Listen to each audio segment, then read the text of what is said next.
नमस्कार मित्रांनो, तर हा माझा पहिला ब्लॉग आहे. मला काही कामानिमित्त छत्रपती संभाजीनगरला जायचं होतं. तर मी विचार केला की आपण ब्लॉग बनवूया. तर मी 177 किलोमीटर इथून आहे छत्रपती संभाजीनगर. आणि तर मला बस सहन नाही होत, त्याच्यामुळे मी माझ्या स्कूटीवर छत्रपती संभाजीनगरला जाण्याचा विचार केला आणि निघालो आहे. निघाल्यानंतर 30 किलोमीटरनंतर मी पोहोचलो आहे निफाड शहरात. निफाड शहर हे नाशिकपासून 30 किलोमीटर आहे. आणि निफाड शहरात जसा पोहोचलो माझी गाडी पंक्चर झाली. तर विचार केला इतक्या दूर जायचं आहे, तर आता पंक्चर काढण्यात काही अर्थ नाही आहे. तर मग मी डायरेक्ट टायर बदलण्याचा निर्णय घेतला. त्याला विचारलं, भाऊ टायर आहे का? तो बोलला आहे. तर मग त्या दादाने माझं टायर बदलण्यासाठी सुरुवात केली. त्याच्या मशीनद्वारे माझ्या गाडीच्या टायरची हवा काढत आहे.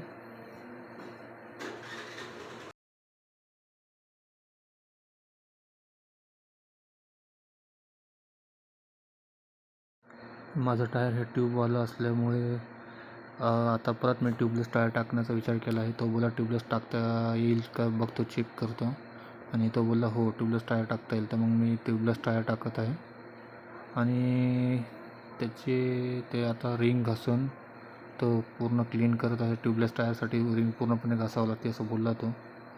आणि त्याच्यामुळे माझा 15-20 मिनटात तो टायर घासण्यात गेला. आणि इथे माझं नवीन टायर फिटिंगचं काम चालू झालं आहे. आणि सगळं प्रेशर वगैरे, हवा वगैरे सगळं चेक करून टायर फिट करून झालं आहे. बिल झालं 1350 रुपये. 1250चं टायर आणि 100 रुपयाचा वॉल. आणि बाकीचा ब्लॉग मी केला नाही. डायरेक्ट छत्रपती संभाजीनगरला छावणी एरियामध्ये पोहोचलो आहे.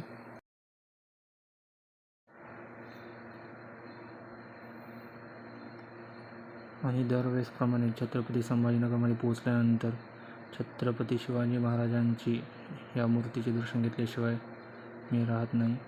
तर क्रांती चौकात आहे ही भव्य छत्रपती शिवाजी महाराजांची मूर्ती.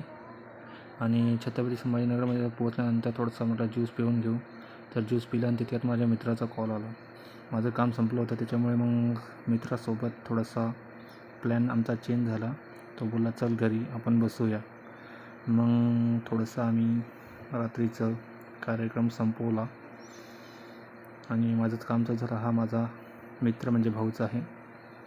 आणि रात्रीचं काम झाल्यानंतर सकाळी पहाटे मी निघालो. छत्रपती शिवाजी महाराजांची मूर्तीचं परत एकदा ब्लॉगमध्ये शूट करून घेतलं. दरवेळेस इथं आल्यानंतर मला खूप छान वाटतं छत्रपती शिवाजी महाराजांचा ही मूर्तीला बघण्यासाठी. आणि जसं मी छत्रपती संभाजीनगरच्या बाहेर निघालो, चुकून मला रस्ता चुकल्यामुळे मी समृद्धी महामार्ग हायवेला लागलो व तिथे टोल नाक्यावर मला अडवलं गेलं. तिथल्या कर्मचाऱ्याद्वारे म्हणे इथे 2 व्हीलर अलाउड नाही आहे, तर तुम्ही U-टर्न मारा व खालच्या रस्त्याने परत जा. तर मग मी इथे काही कोणते तरी गावांचे नाव होते, फरीदाबाद काहीतरी नाव होते तिथे. जसं मी पुढे निघालो, U-टर्न मारून ज्या रस्त्याला लागलो तिथे मला कमालच दिसली. इथे बघता नाशिक दाखवतं 165 किलोमीटर. आणि त्याच रस्त्याने थोडं पुढं आलो, 100 मीटरवरती पुढे गेल्यानंतर मी बघितला तोच बोर्ड 100 मीटर पुढे नाशिक दाखवत आहे डायरेक्ट 171 किलोमीटर. 100 मीटरमध्ये 171 किलोमीटर असा कसा हा कॅल्क्युलेशन गव्हर्नमेंटचा. जाऊ द्या. एवढ्या गरमीमुळे तुम्ही बघू शकता रस्त्याची हालत, डांबर पूर्ण वितळून गेलेलं आहे. बेकार ऊन होतं. मग बेकार उन्हामुळे थोडंसं स्लोच गेलो मी. आणि मग जेवणाचा टाईम लागला, भूक लागली असल्यामुळं एका हॉटेलमध्ये थांबलो, मस्त जेवण केलं. आणि मग पुन्हा प्रवासाला सुरुवात करण्यासाठी ताकद मिळाली मला. जेवण झाल्यानंतर मी ह्या हॉटेलमध्ये बसलो होतो. काय नाव होतं? Shivraj family restaurant. जेवण छान होतं, मस्त होतं. पोट भरून जेवण केल्यानंतर पुढेही निघालो. परत ज्यूस पिण्यासाठी थांबलो. ऊन असल्यामुळे खूप ब्रेक घेतले जाताना. आणि ज्यूस पिल्यानंतर थोडासा ज्यूस पिण्याचा निवांत आनंद घेतला. मग पुढे काही नाही, रस्त्याचं थोडंफार शूटिंग केलं इकडं तिकडचं. आज तशी काय सुनसान असल्यामुळे उन्हामुळे काय शूट करायला पण काय असं वाटलं नाही काय करावं. स्वतःच स्वतःचं शूट करत होतो मी. पण टू व्हीलरवर जाण्याचा निर्णय हा माझा थोडासा बऱ्यापैकी ब्लॉगसाठी चांगला होता, पण कंबर पाठ झाली. परत मी वैजापूरमध्ये थांबलो. परत मिक्स मँगो ज्यूस घेतला, परत ज्यूस पिला. असं थांबत गेल्यानंतर इथे काय झालं, हां तुम्ही बघू शकता सायलेन्सर किती तापलं होतं. पाणी टाकले नुसता वाफा निघत होत्या सायलेन्सरमधून. एवढं ऊन लागत होतं. गाडी पण गरम झाली, गाडीला पण थंड करत होतो आणि स्वतःच्या शरीरालासुद्धा पाणी पिऊन थंड करत होता.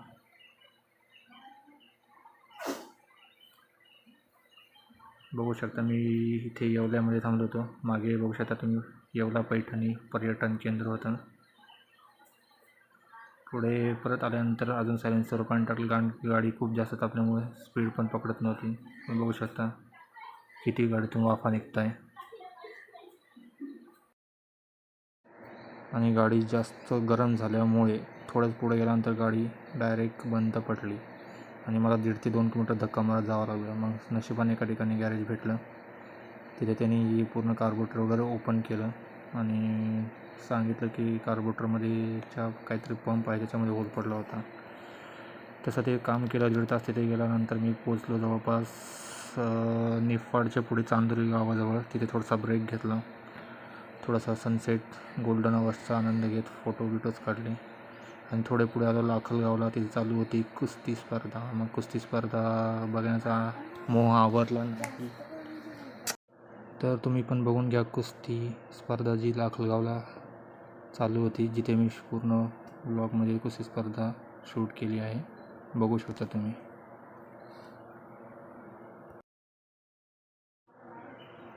आणि तुम्हाला जर माझा व्लॉग आवडला असेल, हा माझा पहिला व्लॉग होता, नेक्स्ट व्लॉग अजून इंटरेस्टिंग होऊ शकतात. जर व्लॉग आवडला असेल तर लाईक, शेअर आणि कमेंट जरूर करा. सबस्क्राईब पण करा. धन्यवाद.